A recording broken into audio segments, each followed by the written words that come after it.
আসসালামু আলাইকুম বন্ধুরা, সবাই কেমন আছেন? আশা করি ভালো আছেন। আমি আজকে রান্না দেখাবো আপনার আমড়ার কোরমা। আমি আমড়ার কোরমা রান্না করার জন্য মশলা বেটে নিছি এবং আমড়াগুলো ছিলে হলুদ লবণ মাখিয়ে নিছি এবং 2টা নারকেলের দুধ, নারকেল কুড়া।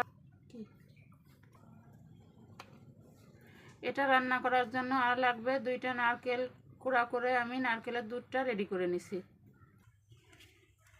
এখন আমি এটা রান্না করার জন্য তেলের উপর দিয়ে নিলাম জিরা বাটা, পেঁয়াজ বাটা, রসুন বাটা, আদা বাটা এবং দিয়ে দিচ্ছি ধনের গুঁড়ি, দিয়ে দিলাম হলুদ গুঁড়ো এবং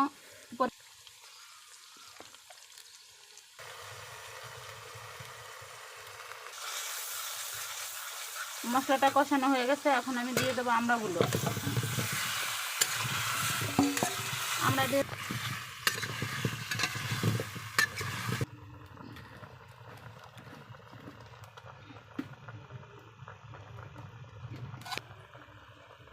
এখন আমি দিয়ে দিছি 2টা তেজপাতা এবং এই নারকেলের দুধ কুড়িয়ে রাখছিলাম ওইটা এখন দিয়ে দিলাম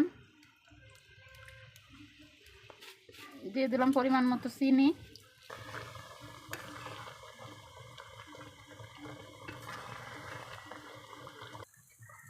আমার রান্নাটা কমপ্লিট হয়ে গেছে।